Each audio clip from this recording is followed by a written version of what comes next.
Welcome to the Bicurian podcast, where we explore and embrace the seeming contradictions of life. What actually is Bicurian, you ask? While you may not necessarily have a mental concept of Bicurian, partially maybe because it's a made-up word, you embody it. What's happening right now in terms of the divisions between us is a focus on that which is different. And lack of understanding and empathy for people's beliefs is no longer an excuse. And it is in the differences we carry in ourselves that we find the Bicurian moment. When you really dig into something, you're going to see some depth to it. It's not just a race thing. It's not just a conservation thing. It's letting go of the or to make room for the and. We embrace all of you. Welcome to the Bicurian. Hello, I'm Eric. And I am Aisla. And we have a guest today. Yes, we're very excited to have an in-studio guest. In studio. Very seldomly do we actually have people that come in and sit in the room with us. So this is hyper exciting for me. I'm excited myself. So it's Miguel Baca Barragan. Yes. Awesome. You're kind, and I appreciate it. And Miguel is with Latin Life Denver. He's an on-air personality, journalist, and photographer. However, I'm aware that barely scratches the surface of what's going on with Miguel. And so I'm hopeful you can tell us a little bit about Latin Life Denver and then just a little bit more about you. I'd love to. Thank you for having me on. I'm really excited. Myself, okay. Yeah, we're going to stare at you. Usually I'm on your end. Oh, okay. So this is where The interviewer is the interviewed. And so being on this side is very flattering. So I thank you for catering to my ego. No, I'm kidding. No, but the fun part about, and I'm sure you guys have been able to experience it. I had to come in studio. I want to know more about what you do. So maybe you can explain that to me as far as the online Oh, absolutely. Oh, yeah. camera and Yeah. everything. And that looks really fun. And I would love to maybe be on future programs where We'd we love have to have issues. you, yeah. So, and just to clarify, you normally save this for the end, but yeah, we're kind of gathering a group of people that are willing to come back and talk about things, especially if they're in your wheelhouse and things that, our listeners be interested in hearing about, rather than just hearing our, especially in this case, very white perspective on things. Well, It's nice to have, different perspectives from people who have more of a tie. Well, put me in your hat of names. Absolutely. Okay, well, you guys in stereo even. And we didn't practiced even, that. no, we didn't practice. It was totally spontaneous. You guys are out on it already. This is great. I love it. Well, just a little bit about me. Miguel Baca Barragan, born and raised here in Denver. Graduated from Thornton High School, and I won't give the year because maybe I'll make it fun and let people do the math. However, was born into a family that was politically involved, I guess you can say, from the day I was born. I've been in governor's meetings, walking precincts, knocking on doors, handing out literature, going to committee meetings, going to caucuses, hosting caucuses back in the day when you used to actually have them in people's homes. That used to be the thing. So every year we would have caucuses held at my house. So they would say, "Did you ever have house parties?" And growing up, with your mother involved the way she is, I said, "Yeah, every year. Shoot, there was crackers and cheese and water, but it was also to see, to legislate who's going to be the candidate." So that was always an interesting, quick upbringing. Growing up that way and also seeing and being aware of what's been going on in DC. So it actually was what got my interest into civics and how Latinos minorities are viewed. So when I was very young, my sister graduated from high school and she was going to CU Boulder for school. And so my mother says, "Well, what would you like? I've saved up some money. What would you like as a graduation present?" She says, "A car." So my mother got her a car and thought that's a very safe, gift to give a college-bound, high school graduate. And it was a simple car. You had to roll down the windows with an arm. There was no power or anything on there. Right. I don't even think the hood popped with power. It was still latched. So I mean, it was a nice, reliable vehicle to get to and from. So 4 years later, when I go to graduate, my mother asked me. She says, "Well, would you like, for like I got your sister this car and everything. And I already had a nice, reliable, vehicle, a car that I put a lot of work on. And so I said, I want a video camera, a quality camera, a video camera that is broadcast uh, capable because of the things that I would see cruising federal, seeing my friends, and then I'd turn on the news and I wouldn't see what I was seeing from my perspective and from our perspectives as high school students. I was seeing the police perspective of these gang members and these, radical, law, abiding the law, you know, civil disobedient kids. And I said, that's not what we were doing. We were actually just bringing up the fact that Cesar Chavez, La Raza Park should be called La Raza Park instead of Columbus Park. It was just bringing action and awareness. But then as back, and it still happens to this I says day. you can't say back then. Yeah, I was going to say that, but you But caught no, me. I you know you were can't do you were just it. like, no. Have you watched local news? Yeah, but so when I would see the different perspective, I said, this isn't my community, and this isn't how the way we see it. It's coming out as if we're the radical, law breaking kids, when really we're just we have interest in our cars and we had interest in our community, and it was just being portrayed as we're thugs and a bunch of gang members and delinquents. So that's what I did is I got the camera and I started rolling B-roll, and then I would sell it to the stations. So I would get the pictures that the regular media wouldn't show, and that was the police brutality going on, pulling girls out of their car by their hair.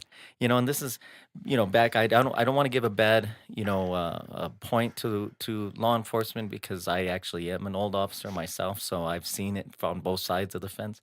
But at that point, I didn't. I just saw the racial inequality on the police force compared to the community, and that's where I got involved. Mhm. Yeah, Yeah. that's an amazing story. Very interesting thing to look at. And one of the things we were talking about, pre starting the show here, was you and I have similar experiences of being in Denver Hmm. pretty much our entire lives, and seeing a lot of the differences that have happened. And I remember, the cruising federal thing, like that was a big You remember deal. that? It was huge. Yeah, that was That's what you did on Sunday. it was, and then it became a thing. Like the news was just kind of there, waiting for waiting for the other shoe to drop all the time. Literally. Yeah, like what kind of criminal thing's gonna happen or whatever.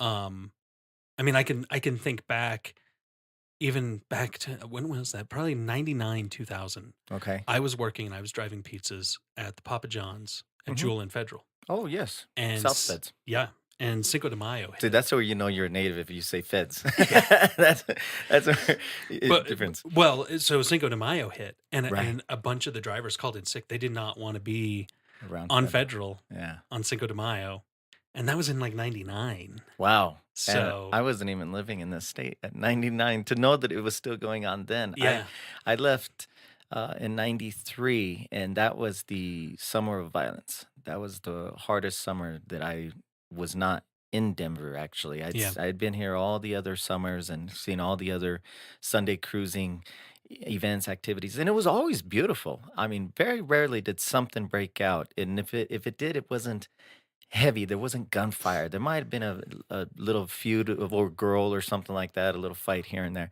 but it was never anything to be afraid of. It yeah, wasn't until the aggressiveness came where you see guys in riot gear and whatnot, and then they start beating on these cars, these lowriders, and yep, that's where the tension yeah. blew up. Yeah. But so it's funny you mentioned that, just because like my experience of it was I remember I worked that day, but I mean people didn't want to be down there. And it Hmm. was this was a pizza driving job, Right. in right out of high school for me, and in a similar kind of position. And I, I I'm pretty sure that one of my Latino coworkers actually called out, not Really? wanting to be around, Sure. thinking that, he might have been even thinking about it from the standpoint of what if the cops see him driving around and target him, even though he's just there trying to work Deliver that day. pizza. Yeah. So Yeah, it is interesting, and I'm glad you had that experience because a lot of folks it also has a different perspective from the community itself. I used to do community meetings there with what is now, I guess, Highlands. I still call it the North Side. Yeah. So, but the Highlands District, they have their Highlands Community Organization, Yeah. and it's a group of neighborhood leaders that had come together on a monthly basis and they discuss, and the police they interact with the police department, so it's gotten a lot smoother than it did back in the day. And thank goodness I've worked with Paul there on the north side for quite a few amount of years, the new chief of police. Yeah. He's a great guy, Pazan. He's a really good guy. I have a lot of faith that he's gonna solve a lot of these neighborhood and community issues. I'm really impressed with your community activism. Like most people would not take that sort of thing on. They sort of the mentality is almost more like things just sort of happen to them. They may not like it or whatever, but it sounds like you're very involved. I have been. Did I explain how I was raised? It makes sense Well, now. you cannot Google your name without finding your mother's That's name, right. That's which right. was really interesting to me that when I was looking for like more about your experience and some of the things that were listed that didn't have a lot of, definition in them, like, who is this person? Why does she keep coming up? And I'm like, wow, she's really cool. Yes, yes. It Like, was funny. I did a show with speaking of the North Side, I was baptized at Our Lady of Guadalupe there on Calumet, and I think it's 34th. Anyhow, they have the women, the lady in white, because the priest has decided to cover the mural, a beautiful mural of La Virgen de Guadalupe. And he says it's too theatrical. So he put up a white wall in front of it. He was originally going to paint over it, but the community contested. And so he just had it covered by this big white wall. So there's a group of women that have gotten together and they go and they pray at La Virgen every Thursday, I believe. And so I wanted their story to be told because, like you said, it's activism. If nobody, one thing Richard Castro once said, and his wife Virginia comes onto my, used to come on my show pretty frequently. That's another story. But he used to say he was the first speaker of the House, and he used to say Latino first speaker of the House, and he used to say if it's not on the news or if it's not in report, it didn't happen. mm, It didn't happen. Yeah. And that's one thing is so I had Our Lady de Guadalupe from Antonito, which is the oldest Catholic church in Colorado. They have a community organization. And so I said, well, this would be a great show. Our Lady de Guadalupe here and Our Lady de Guadalupe there, and have them both on the program. So we had probably one of my most interesting shows. But the girls, the group, the organization called me from Antonito and they said, would you mind coming down to our Labor Day parade and emceeing our Labor Day parade? And I said, I'd love to. That'd be great. To give me an opportunity or a reason to get out of Denver, right? So I said, okay, yeah, I'll come down. Do you have a significant other or someone you want us to put on the list, for acknowledgement? And I said, no, I go, but my mother likes to go to these things. And they said, well, who's your mom? And I was running into this meeting. And so I'm like on the phone with her. And I said, it's a Polly Baca, Baca. And she goes, what is she? And I said, just Google it. That's what I said, just Google it. just Google it. Because I was running in this meeting. So she Googles it. And about 2 hours later, I'm out of my meeting and I'm driving home. 2 hours later, she calls me and she says, oh my God, that's your mother? I said, yeah. And she goes, would she mind being in the parade? So they made her this big, beautiful banner, Wow. about 6 feet long. And it states, Colorado's first Latina state senator, Polly Baca. And they put her in the parade Wow. just from that. So What it's funny that you're not the first one. But I Googled you. Yeah, I know. Well, see, now you're just going to have to go back and I'm gonna Google have to Polly Google- Baca. Well, and so we'll put a link up to some of the stories, but Yeah. you were telling us the story. Tell us about your mother. Why is she so Oh, famous? well, yeah, that's right. We did cover that before this program. So, as we were mentioning, and you mentioned being a Denverite and remembering there was two papers. So the story goes, and it doesn't go. I was actually there. I just wasn't able to to see You anything. were very young. So I was almost born on the house floor. Put it that way. Okay. When I say that, people say, "You mean born at home?" No, on the House of Representatives. My mother was the second Latina elected. Betty Benavides was the first Latina elected from Northside, and Polly Baca from Adams County was the second Latina to be elected to the state legislature, House of Representatives. And she didn't know at that time. She was eating for two. So she was actually there was two of us running.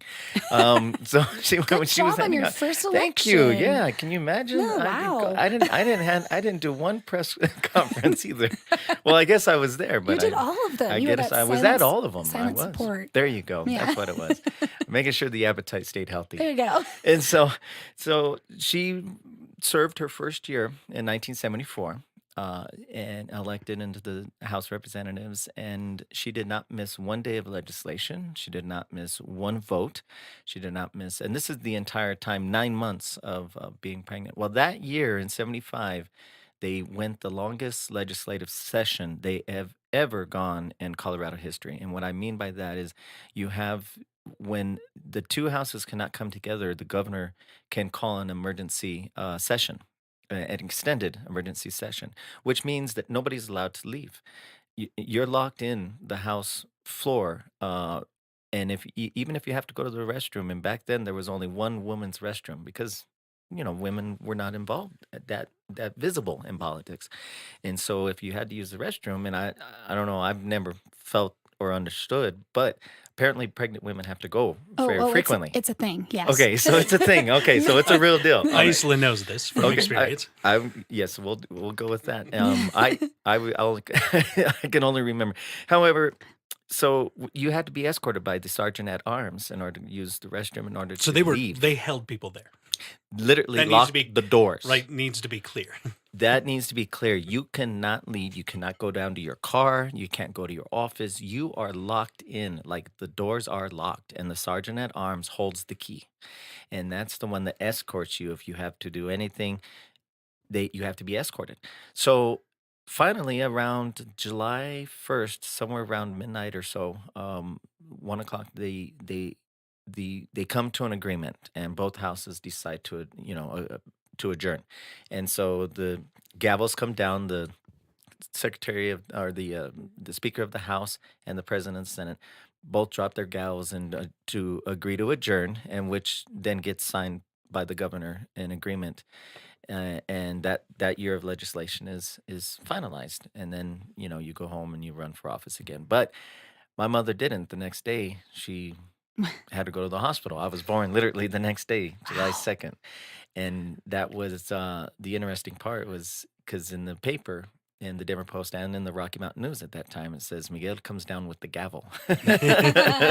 And we picture those guys hitting the gavel, and there I am going, I'm ready now. I don't know how that turned out, but it turned out okay, and it Yeah. was easy labor from what I understand. Apparently I was already waiting. There you go. I just had good timing, as they It's a say. great story. You were probably listening, with the life you've had, you probably just opted into this whole activism thing early on, and we're just like, all right, I'll wait until you're done with what Wait you have your to turn, do. right? It was I didn't realize it, but apparently I was like this in high school too. I was the activist, chicanismo, viva la raza, this guy always in political action as far as, this is going to affect education, this is going to affect our schools.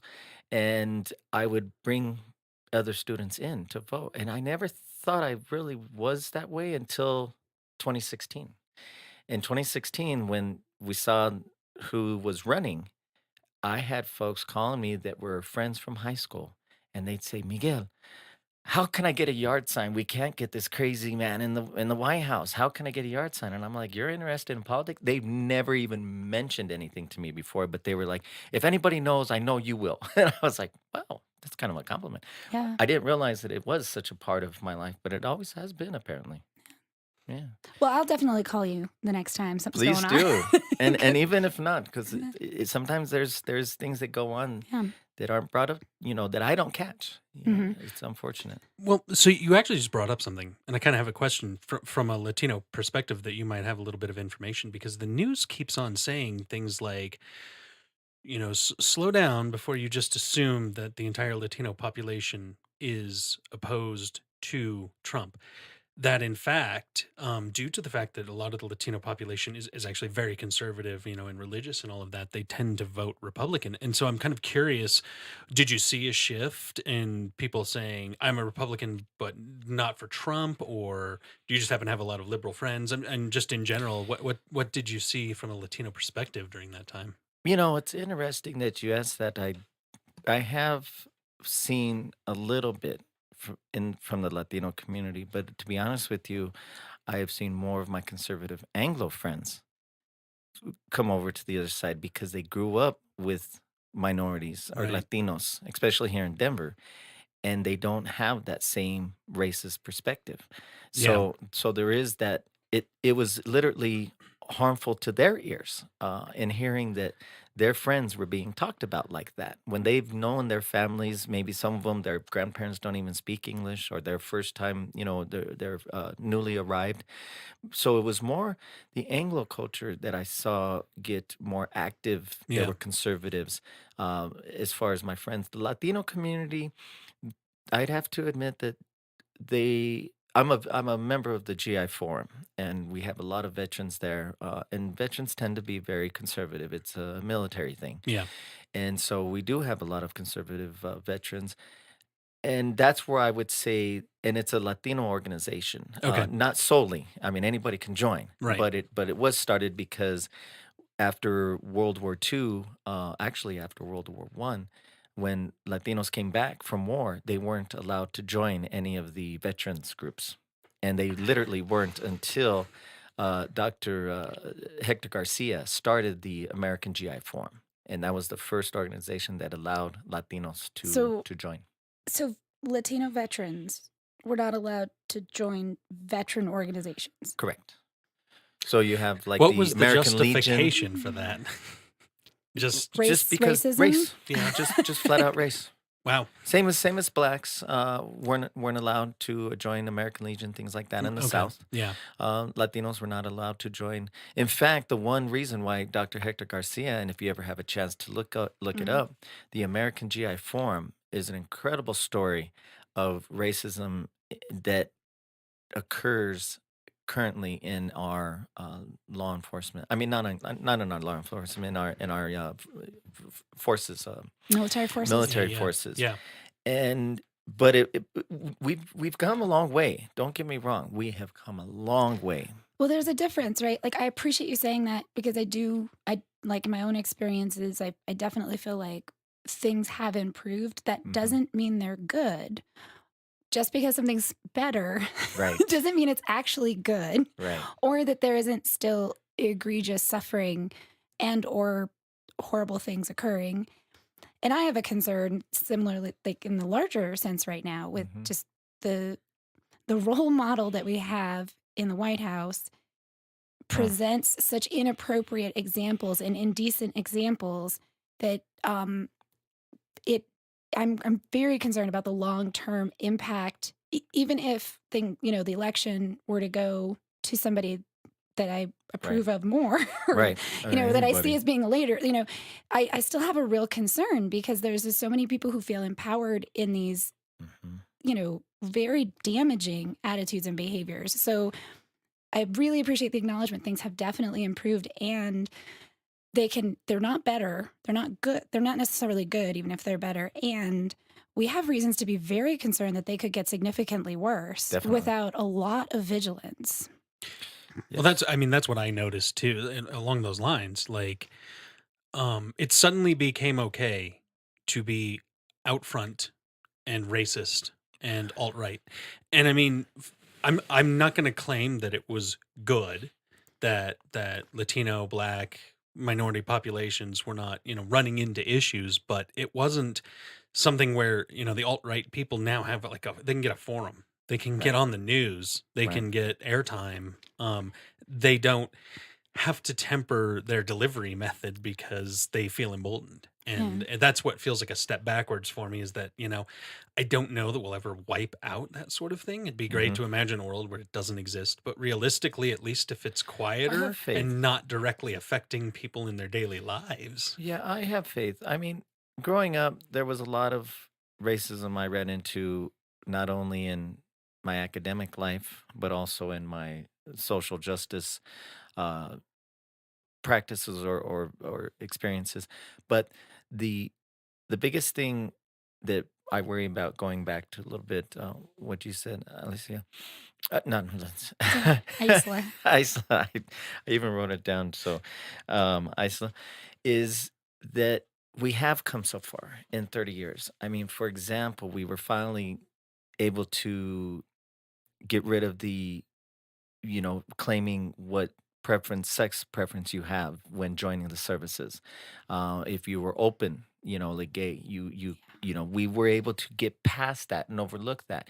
And really, only reason is, if anything, it gives more strength to our defenses as a country as a whole than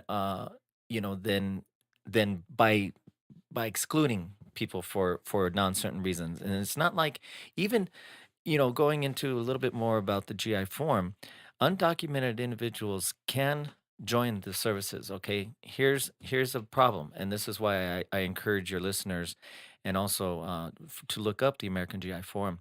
But you look at it this way, okay? We have someone comes here on a visa. Say they're working at Chrysler and they're building cars, and they come here on a visa, and then all of a sudden 9/11 happens and we get attacked. Well, they feel American just as any of their other brothers and sisters. It's just that they're on a visa, Right. okay? Yeah. Which means that they have to stay with that employer. Yeah. So they decide, they want to support this country because they believe in the United States, and so they believe in the democracy here. And instead of blaming that they have what is it, heel reasons that they can't join and serve, not shingles, but the spurs. Anyway, they go off and they fight for their country. Okay, they come home, their visa is no longer valid because they left the company they were working for. So it would be like if they went home and they didn't go back to work. So now their visa is no longer valid. Yeah. So guess what they are? Undocumented. Undocumented. And guess what happens? You get They deported. get deported after serving I for r- the country. I really feel like if you join the service and honestly, if you join the service and you do a tour of any sort, that should be a form of naturalization. I don't know. You would think. I mean, Like, in most every other country, it is. yeah. In fact, in Willing to fight for the country. willing to That's fight for the country, that's willing to that's fight enough to get you at least a green card, maybe. a little, status of some sort. Maybe not the right to vote or anything, but I see even that. I I think don't that you should have the understand. right to vote if you're serving in a war. Like Exactly. that's part of the whole. I have a And that's liberal still take on on the this. books. Yes, So go for it. I'm not a great no. I'm just saying like I'm going to agree with probably the most extreme form of naturalization in terms of I don't agree with the way we're doing it at all. I think some border security makes sense, and the number of people that have been wanting to immigrate from the southern and the northern Hmm. border, because we never talk about the northern border ever, uh, Or the east or the or the south. east or I mean, or the the west. west, the east Excuse and the me. west, the ports of entry. We don't talk about those, but I mean, if we're going to talk just about walls and walking, then why we never talk about that? That's fine. It's not really.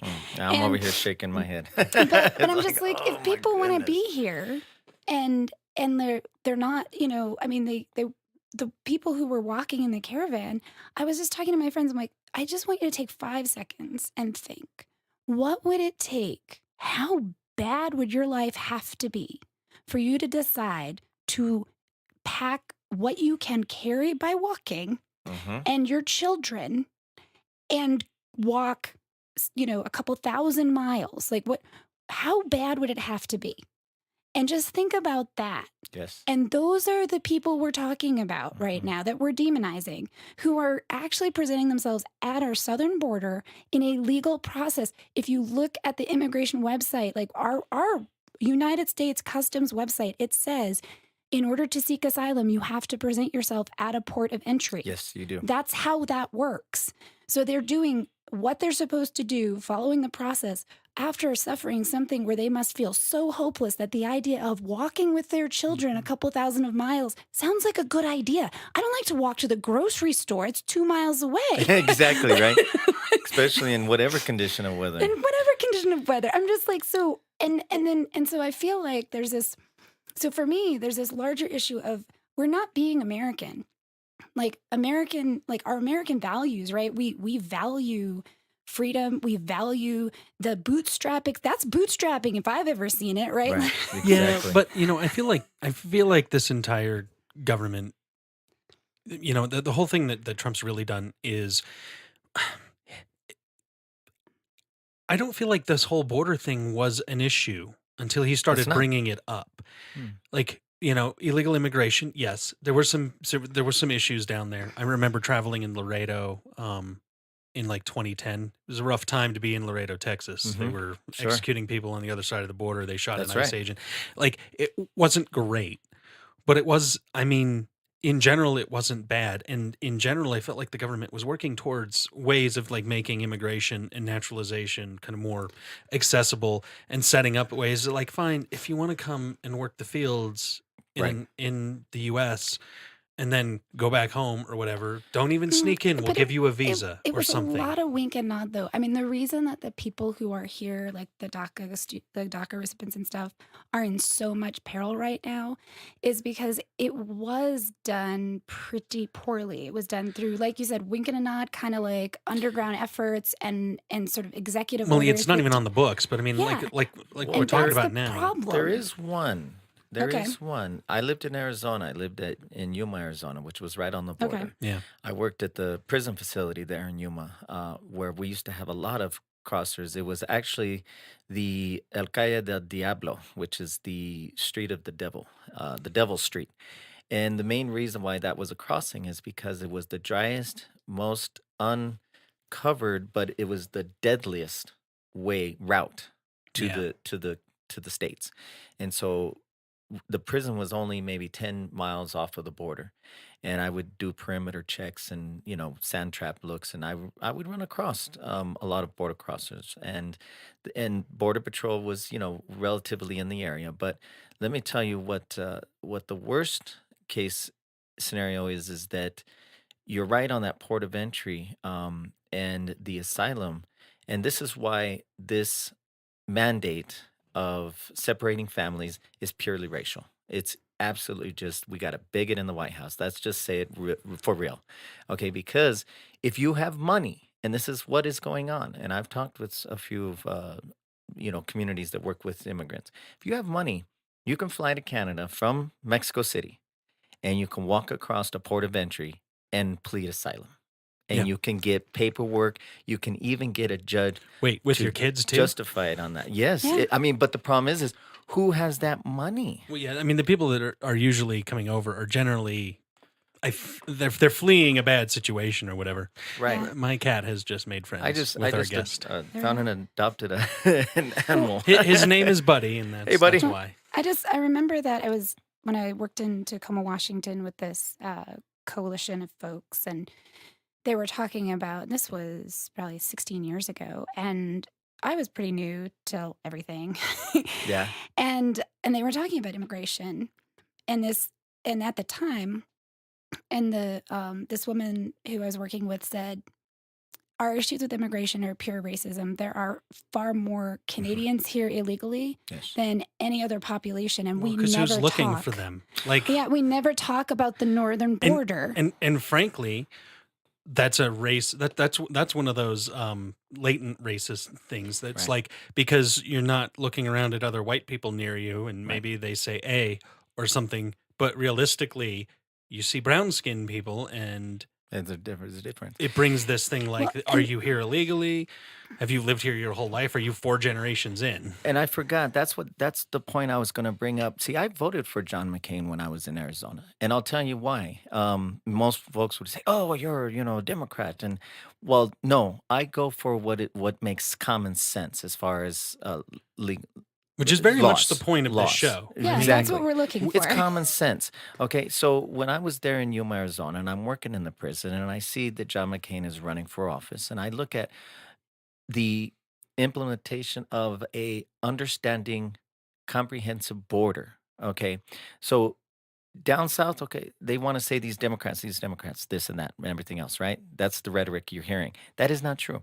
Okay, John McCain was able, and he did introduce it, and we do have it literally on the books, but it was never brought to the House floor. And Jared Polis was a strong supporter of that, who is now our governor. But the legislation was very simple, and you could come into the United States in Arizona. You could come into the United States being a Mexican citizen. You could cross as long as you had a form from your employer, which was a field owner, mhm. and you could come in 200 miles. Your family could come in 200 miles, and you could work the fields. Your family could go shopping. We had so much revenue from Mexican families because they would come to Sears. I used to work at Sears down there too, and I was the only Spanish speaking person there in the major appliances, and they would buy their washers and dryers and everything from the United States from Sears. Okay, and then they would take it and they lived in Mexico. And Yeah. it made the most common sense of they're coming in to work, they're helping us with our economy, and they're not coming in these bringing drugs and all this other rhetoric BS, okay? And that's not what's happening on the border. Those that have the money to transport drugs are not doing it by taping it to refugees. Yeah. You Yeah. know, they have money. They can afford planes, boats, and they're literally creative ways that it comes through the port of entries. So this craziness of a wall where there's maybe a dozen incidences in a I, year you know, is ridiculous. Obama wanted, healthcare. Um, Other presidents have wanted things. It's just so much feels like this is like just what Yeah. Trump wants this as his legacy. Well, I just and want to like are we in a place in where China, yeah. where they had to Well, build the Great Wall? the thing Yeah. about the wall for Ridiculous. me, I actually lived in Germany when I was in high school. Oh, you got a good I story. and Oh, yeah, and I oh was no. there. Late 80s, 90s, Yeah, like no, early I 90s. Hmm. I went 6 months after the wall fell Came down, yeah. and I didn't obviously know it was going to fall. I was a recipient of a scholarship that the United States and Germany had funded for exchanges Wow. after the war to improve relationships between the countries. And so I went through this rigorous process to win this. It was called the Congress Bundestag Scholarship. Wow. And then, yeah, it was a really That sounds amazing exciting. opportunity. Yeah. Yes. And I was 16, and I went through the process and I won it. And the wall fell in November of '89, and I left in July of 1990. And Wow. so I What an was there experience. for like unification and for the whole process of like how they were going to move the government. And and the part that I'll share it around this specifically is that we went to Berlin for 10 days because the scholarship included a lot of government interactions, because the point was to really get the students who did this exchange to have more of an understanding and awareness of each other's countries Yes. because of the bad blood after the Wow. war. Yeah. Really. And so we went, How exciting. it was really amazing. And so I was there at the wall, and they took us on this tour of like the experience. The my Bundestag representative, that's the German name for Congress, took us on a little tour of stuff and was telling us these stories. And East Germany built their wall, Mm-hmm. and then West Germany built another wall. So there was these two walls with about 15 feet or maybe more, it was 10 yards between them. Like a no man's land. And it was, Right. right? And then Mm. additionally, there were places where like there was no wall because there was a river, but nobody could go within 10 yards of the riverbank. And these two kids fell into the river, and nobody could go in to get them without getting shot. So by the time they actually got permission to rescue them, they were dead. Oh, Right. mercy. And then there were some places where people had, because the wall was just randomly thrown up, people had the wall running through their backyard. Mhm. And so there was a little door in it, and they could go out and tend their garden and then go back to East Germany. Wow. And it was completely nuts, right? And I think about that, and I think about what it did to that country, because it wasn't, I mean, in the The city, families. like I was in Berlin looking at East and West Berlin. That's where like a lot of the worst atrocities occurred, right? Right. But there was also like the whole country was dealing with this division, and yeah, it was really damaging, and it was damaging to people's hope, and it was damaging to this feeling of knowing what your country was like. Mhm. And it was full of atrocities. Like, who wants kids to die because nobody wants to go in to rescue them because they're afraid they're going to get shot. Mhm. And I think about that when I hear like, let's build a wall. I'm like, the last modern country that built a wall took it down after years of regretting it. Let's not do that. We already know. And I'm not saying, once again, I'm totally for border security. I think when they go through the asylum process, of course, they have to be vetted. I get that there might on occasion be, reasons to detain them, separating them from their families. shooting tear gas at them when they're following the legal process. Like, none of that fits with who we are as a country. It doesn't fit with what our ideals are. And maybe we have not ever lived up to our ideals as a country, and that doesn't mean we shouldn't keep That's trying. true. But you're right, and we shouldn't go backwards. It is absolutely insane to for one, we just had on Tuesday, the generals came out and gave what the biggest threats are to the United States, right? As far as Russia, as far as China, as far as Al Qaeda. And Yeah, where did you Mexican didn't hear the immigrants Mex rank? southern border on that, did you? Right? I I didn't. didn't hear it. I mean, I was waiting for it, and I was thinking, oh, these caravan of these people. No, the reality is that immigrants and refugees come to the United States, and regardless of the rhetoric, there's always 10%, no matter what job you're in or no matter what group of people you're looking for, there's always 10% that are bad. That's in, law enforcement. That's in Human anywhere. nature. It's human nature. Working at Kmart, you got 90% are in, or Costco. 90% are incredible union, abiding, lovely employees, but you got 10% that really don't care, right? And they're going to break the laws. They're going to break the rules, but the majority that come here because they don't have anything. They can't survive where they're at, and they're the last ones to create or to do a crime because of the fact of deportation. They don't want to go back to where they just spent literally attempting their life to get here. Yeah. And that's the reality. So to make this law and these rhetorics, and when you mentioned something about the Germany wall, that is an incredible experience. I mean, I would like to know more about that because I remember that, and I remember bring down this wall when Reagan had mentioned it. But the interesting thing about the southern border, okay, and this is a little bit of history, with the states and coming from a Latino perspective. Okay, that's what I do best on my show. Okay. It's the same And concept, again, that's why same we want to have topics. you on Yes, here.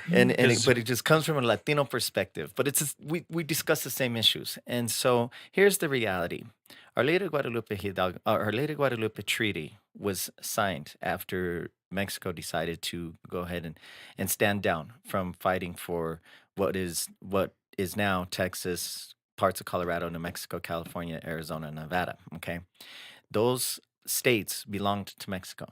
Okay, when the Guadalupe Hidalgo Treaty was signed, in the treaty itself, and there's still lawyers out there fighting this because the United States had written in this treaty that Mexico agreed with and both parties signed, stated that families that lived on the northern side of the border, which was the Rio Grande basically, Mhm. they lived on the northern side of the border, would be American citizens, but the border would be open for them to visit their families in Mexico.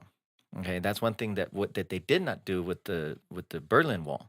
Those families just got flat out separated. Yeah. Yep. So the Guadalupe Hidalgo Treaty, they didn't want to have that because they had families on both sides of the border, and there was commerce on both sides of the border. So originally, when the treaty was signed, families did go back and forth very regularly, and those from Mexico could come into the United States and could visit their family in the United States. They would still be Mexican citizens. They couldn't get citizenship. They had to apply for it, Yeah.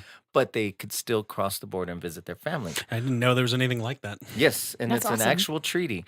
And so not only does this wall continue to break that treaty, but it goes up and beyond that treaty because now we're not only breaking what we consider eligibility or ability to sign up for asylum, refugee status, and this is purely based on a southern border. And that's the reality we have to look at. And there is not a major threat there. If there was, where was it 2 years ago?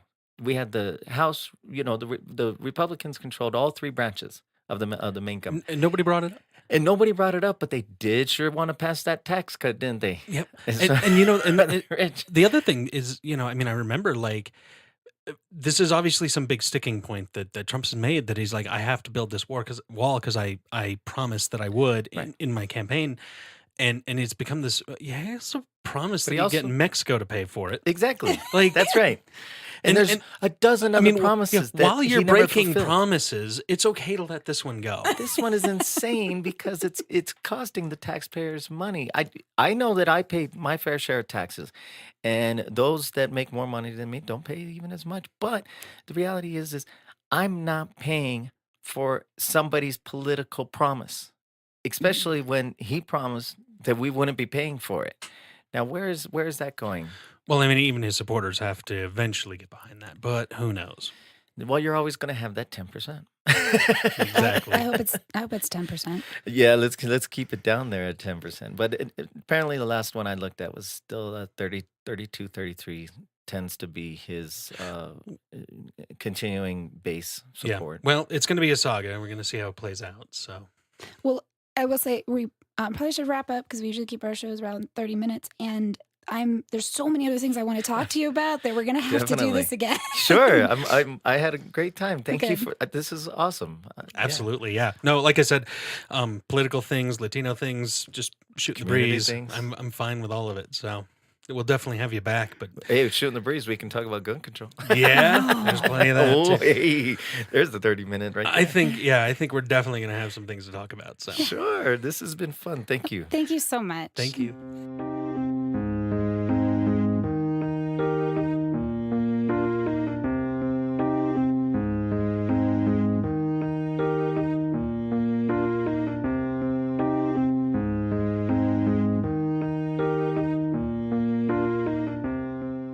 Welcome to the Vicarian Moment. So, I'm going to go first. Apparently. I actually have something that I've been using to lift my spirits. Can you talk we- about that on the podcast? Yes. Well, we have a lot of really good movies coming out this year. Oh, okay. And I don't know if it's probably sunk in for everybody, but we're going to have Captain Marvel and Avengers Endgame. We're going to have the new Shazam movie that looks like it's going to be fantastic. We've got Star Wars Episode 9. That's going to be a big one when it hits. There's just a lot of stuff. And it felt like 2018 was a little lacking in some of the entertainment front. And frankly, I'm starting off this year in the dire and extreme hope of wanting to have some enjoyment to filter out some of the bad. So, in general, I'm just feeling good about that kind of thing. Something making me happy to think about. Nice. Movies are fun. I just saw On the Basis of Sex, which I highly recommend. Yeah, that does look good. I did not catch it with you. We'll have to see it. Yeah, I pretty much would see it at the drop of a hat again because it was so good. That's excellent. And saw Glass a couple of weeks ago, and I did enjoy that a lot. So Yeah, I wish That's they'd had a another little recommended. more about comics in there, though. That's for Matt, who we're going to have on the show next. How about your Vicarian My moment? Vicarian moment, well, obviously, maybe not for everybody who's listening, but for you and anyone who's been in my life, I've been very obsessed with Twitter. I decided to work on solving the Twitter conundrum for Vicarian and really been enjoying the engagement that I've had there. I'm going to say you and everyone else that spends time with me has not loved the engagement that I've had with Twitter because of the cost it's had with, anything else being engaged with. You're on there a lot. I would say that us recording the show with Miguel and our chat with him before and after is the longest that I've been off of Twitter in the last 2 weeks, maybe 3. I would absolutely believe that. Yeah. So there's that.